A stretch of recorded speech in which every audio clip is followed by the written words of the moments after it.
जय श्री कृष्ण।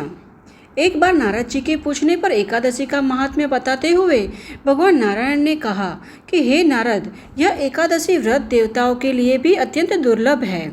यह श्री कृष्ण प्रीति का जनक तथा तपस्वियों का श्रेष्ठ तप है। जैसे देवताओं में श्री कृष्ण, देवियों में प्रकृति, वर्णों में ब्राह्मण तथा वैष्णव में शिव श्रेष्ठ है, उसी प्रकार व्रतों में यह एकादशी व्रत श्रेष्ठ है। यह चारों वर्णों के लिए सदा ही पालनीय है। यतियों, वैष्णवों तथा विशेषतः ब्राह्मणों को तो इस व्रत का पालन अवश्य करना चाहिए। एकादशी से बढ़कर कोई पुण्यमय नहीं है। एकादशी व्रत करने से भगवान विष्णु का धाम अनायास ही प्राप्त हो जाता है। तो ऐसी ही परम पुण्यमयी एकादशी का प्रागट्य कैसे हुआ, इसी विषय में पृथापुत्र अर्जुन ने एक बार भगवान श्री कृष्ण से प्रश्न किया था और उसके उत्तर में भगवान श्री कृष्ण क्या कहते हैं, इसी कथा का आज हम श्रवण करेंगे। तो अंत तक हमारे साथ जुड़े रहना और कथा अच्छी लगे तो एक लाइक अवश्य करना। साथ ही इस चैनल को सब्सक्राइब भी कर लीजिएगा, जिससे कि हमारे द्वारा आने वाले सभी नए वीडियोस आप बिना किसी रुकावट के देख सके। तो चलिए आज की कथा का आरंभ करते हैं। अब परम पुरुषोत्तम भगवान श्री कृष्ण ने पृथापुत्र अर्जुन से कहा कि हे अर्जुन, सतयुग में मूर नामक एक भयानक राक्षस था, जिसने समस्त देवताओं यहाँ तक कि स्वर्ग के राजा इंद्र, सूर्यदेव, विवस्वान, आठों वसुओं, ब्रह्मा, वायुदेव व अग्निदेव को परास्त कर दिया था। उसकी शक्ति से नियंत्रित देवराज इंद्र शिव जी के समक्ष जाकर बोले कि हे भगवान, हम सभी देवों का अपने लोक से पतन हो गया है और हम पृथ्वी पर निसहाय विचरण कर रहे हैं। हम इस यातना से किस प्रकार राहत पा सके, हमारा प्रारब्ध क्या होगा। तब शिवजी ने उत्तर दिया कि हे देवश्रेष्ठ, आप सब भगवान विष्णु के धाम जाए, जहाँ समस्त लोकों के स्वामी तथा आश्रय जगन्नाथ वास करते हैं। वे समस्त शरणागतों की रक्षा हेतु सदैव तत्पर रहते हैं। अब शिवजी के कथन सुनकर समस्त देवतागण उस स्थान पर गए जहाँ भगवान जगन्नाथ विश्राम कर रहे थे। इंद्र के नेतृत्व में समस्त देवगण हाथ जोड़कर इस प्रकार प्रार्थना करने लगे कि हे परम पुरुषोत्तम भगवान, असुरों के शत्रु हे भगवान, मुरु नामक असुर से भयभीत होकर हम आपकी शरण में आए हैं, कृपा हमारी रक्षा कीजिए।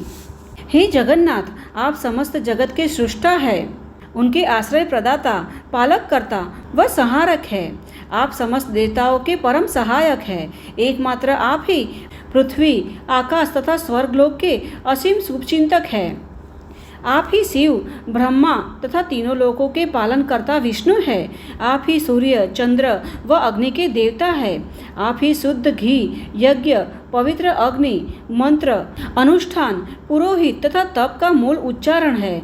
आप ही स्वयं यज्ञ, उसके प्रयोजन व यज्ञ के परम भोक्ता है। तीनों लोकों में कोई भी चल या अचल वस्तु आपसे स्वतंत्र नहीं है। हे परम गुढ़ भयभीत प्राणियों को आश्रय प्रदान करने वाले, हमारा उद्धार करें, हम देवताओं की रक्षा कीजिए। अब इस प्रकार देवगणों के यह शब्द सुनकर परम पुरुषोत्तम भगवान विष्णु ने उत्तर दिया कि वह असुर अत्यंत मायावी शक्तियों का स्वामी है। यही कारण है कि वह देवताओं को परास्त करने में सक्षम हो पाया। उसका क्या नाम है, वह कहाँ रहता है, उसे वह शक्ति व आश्रय कहाँ से प्राप्त होता है। हे इंद्र, निर्भय होकर कहो। तब इंद्रदेव ने उत्तर दिया कि हे भगवान, हे देवों के स्वामी, आप शुद्ध भक्तों के हृदय से भय को दूर करने वाले हैं। एक बार ब्राह्मण कुल में नाड़ीजंगा नामक एक शक्तिशाली असुर हुआ, जो देवताओं का नाश करने के लिए पूर्णतया समर्पित था। मूर नामक दुष्ट पुत्र उसी का था। मुरु की राजधानी चंद्रावती थी और उसी के आधार पर उस दुष्ट राक्षस ने संपूर्ण संसार, यहाँ तक कि देवताओं को भी परास्त कर दिया। उसने स्वर्ग के राजा मुझ इंद्र को भी, अग्निदेव को भी, मृत्युदेव यमराज, वायुदेव, चंद्रदेव सोम, जल के देवता वरुण देव और शिवजी को उनके स्वर्गीय लोकों से निकाल दिया है। उसने सूर्यदेव की भूमिका निभाते हुए सूर्य प्रकाश फैलाना प्रारंभ कर दिया है, स्वयं को मेघ के रूप में परिवर्तित कर दिया। भगवान विष्णु कृपा इस असुर का वध करे तथा देवताओं को विजय बनाए। अब इस प्रकार इंद्र के इस शब्द को सुनकर भगवान विष्णु अत्यंत क्रोधित हो गए और उन्होंने देवताओं को चंद्रावती की ओर बढ़ने का आदेश दिया। सभी देवता भगवान श्री हरि के साथ मुरु की राजधानी चंद्रावती की ओर उत्साहपूर्वक आगे बढ़ने लगे। जब मुरु ने देवताओं को देखा तो वह अपनी विशाल सेना के साथ भयंकर गर्जना करते हुए आगे बढ़ा। युद्ध भूमि में उपस्थित भगवान ऋषिकेश को देखकर अत्यंत क्रुद्ध असुर अपने हाथों में अनेक चमकीले अस्त्र लेकर उनकी ओर आगे बढ़ने लगे। जैसे ही असुरों ने शंख चक्र गदाधारी भगवान पर आक्रमण किया, भगवान ने उन्हें अपनी नुकीली विषैले तीरों से भेद दिया। अब भगवान के हाथों समस्त असुर मारे जाने के उपरांत मुरु ने भगवान से युद्ध करना आरंभ किया। परम भगवान के द्वारा प्रयोग में लाए अस्त्रों से मुरु ने मायावी शक्ति का प्रयोग किया। वास्तव में भगवान द्वारा असुर पर फेंके गए अस्त्र उसे पुष्पों के प्रहार की भांति अनुभव हो रहे थे। तब भगवान ने उसके साथ शक्तिशाली लोहे जड़ित गदा से युद्ध करना प्रारंभ किया। यह युद्ध 1000 स्वर्गीय वर्षों तक चला। अब इतने लंबे समय तक युद्ध चलने पर भगवान थककर बद्रिकाश्रम की ओर चले गए। वहां योगियों में श्रेष्ठ भगवान योगेश्वर, जो ब्रह्मांड के स्वामी है, उन्होंने हिमवती नामक एक अत्यंत सुंदर गुफा में विश्राम करने के उद्देश्य से प्रवेश किया। वह गुफा 96 मील व्यास में फैली थी और उसका एक ही प्रवेश द्वार था। हे पांडुपुत्र, निसंदेह मैं उस युद्ध में बहुत थक गया था, अतः निद्रा लेना चाहता था, परंतु मूर्ख असुर जो मेरे पीछे आ गया था, उसने मुझे निद्रामग्न देखकर हृदय में विचार किया कि आज तो मैं समस्त असुरों के बधिकहरी का वध कर दूंगा।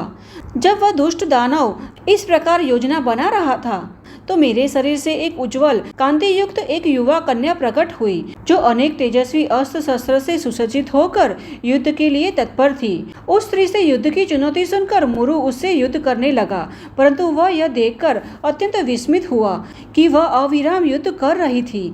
तब असुर राज ने क्रोधित होकर कहा कि किसने इस भयावह स्त्री का सृजन किया है, जो बिजली के समान शक्ति से युक्त होकर मुझ पर प्रहार कर रही है। यह कहते हुए वह पुनः युद्ध करने लगा, किंतु एक के बाद एक मुरु के दिदीप्यमान अस्त्र शस्त्रों को देवी ने नष्ट कर दिए। और जब मुरु उस पर प्रहार करने के लिए दौड़ा, तो उसने मुरु का शीश धड़ से अलग कर दिया। इस प्रकार वह असुर यमलोक सिधार गया। अब कुछ क्षण पश्चात भगवान निद्रा से जगे, तो उन्होंने मुरु असुर का मृत शरीर तथा साथ ही कन्या को करबद्ध नतमस्तक अवस्था में अपने समक्ष पाया। अब ब्रह्मांड के स्वामी ने मुख पर विस्मयकारी भाव लाते हुए कहा कि अरे, इस दुष्ट असुर का वध किसने किया है? इसने तो देवताओं, मरुतों, गंधर्वों व स्वयं इंद्र को भी सरलतापूर्वक परास्त कर दिया था। इसने मुझे भी विजयी नहीं होने दिया और इसके भय से मुझे इस गुफा में छिपना पड़ा। ऐसा कौन है जिसने इस असुर से मेरी रक्षा की है? तब कन्या ने कहा, आपके दिव्य शरीर से प्रकट होकर मैंने ही इस असुर का वध किया है। हे भगवान हरि, वास्तव में आपको निद्रामग्न देखकर यह आपको क्षति पहुंचाना चाहता था, इसीलिए इस कंटक का अभिप्राय जानकर मैंने इसका वध कर दिया है और इस प्रकार समस्त देवताओं को भयमुक्त कर दिया है। मैं आपकी महान महाशक्ति हूँ, आपकी अंतरंगा शक्ति हूँ, जो आपके समस्त शत्रुओं के हृदय में भय उत्पन्न करती है। हे प्रभु, कृपया मुझे बताइए कि इस असुर के वध से आप इतने चकित क्यों हैं? तब परम पुरुषोत्तम भगवान ने कहा कि हे पाप रहित, मैं यह देखकर अत्यंत संतुष्ट हूँ कि आपने इस असुर का वध कर दिया है। इस प्रकार आपने देवताओं को प्रसन्न, समृद्ध और आनंद से परिपूर्ण कर दिया है। मैं आपसे प्रसन्न हूँ, जो चाहो वह वर मांगो। तब कन्या ने कहा कि हे भगवान, यदि आप मुझसे प्रसन्न हैं तो मुझे वर अथवा वह शक्ति प्रदान कीजिए, जिससे मैं आज के दिन उपवास करने वाले व्यक्ति को महान पापों से मुक्त कर सकूं। जो व्यक्ति मेरे प्राकट्य दिवस पर संयमित इंद्रियों के साथ पूर्णतया व्रत का पालन करे, वह सभी सुखों का भोग करने के उपरांत 1 अरब कल्पों तक भगवान विष्णु के धाम चला जाए। जो कोई संध्या में या मध्याह्न में एक बार अन्न रहित भोजन करे, कृपया उसे धार्मिक मनोदृष्टि, समृद्धि तथा अंत में मुक्ति प्रदान करे। अब देवी की यह बात सुनकर परम पुरुषोत्तम भगवान ने कहा कि हे परम पवित्र श्री, आपकी प्रार्थना मुझे स्वीकार्य है। मेरे सभी भक्त आपके प्रागट्य के दिन उपवास करेंगे और इस प्रकार तीनों लोकों में उनकी ख्याति फैलेगी और अंततः मेरे साथ मेरे धाम आकर वास करेंगे। आप शुक्ल पक्ष के 11वें दिन प्रकट हुई है, इसीलिए आपका नाम एकादशी होगा। यदि कोई व्यक्ति एकादशी के दिन उपवास करता है तो मैं उसके समस्त पापों को जलाकर भस्म कर दूंगा और उसे अपने दिव्य धाम में स्थान दूंगा। इसीलिए शुक्ल तथा कृष्ण पक्ष की एकादशी तिथि मुझे अत्यंत प्रिय है। तो इस प्रकार कन्या को वर प्रदान कर परम भगवान एकाएक अंतर्ध्यान हो गए। उसी दिन से संपूर्ण ब्रह्मांड में एकादशी का दिन अत्यंत पुण्यवान व प्रसिद्ध हो गया।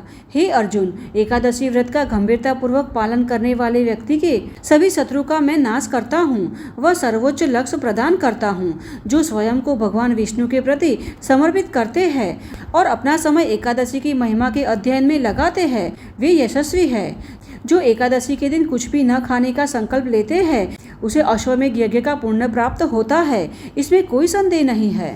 तो इस प्रकार भगवान श्री कृष्ण ने अपने परम सखा अर्जुन को एकादशी के प्रागट्य की कथा का वर्णन किया है, जिसका आज हमने भी श्रवण किया है। तो आज की यह कथा आपको कैसी लगी, यह हमें कमेंट बॉक्स में लिखकर अवश्य बताना। और अगर यह कथा आपको अच्छी लगी है तो इसे अपने मित्र और परिवार में भी शेयर करना, जिससे कि उन्हें भी यह कथा सुनकर पुण्य फल की प्राप्ति हो सके।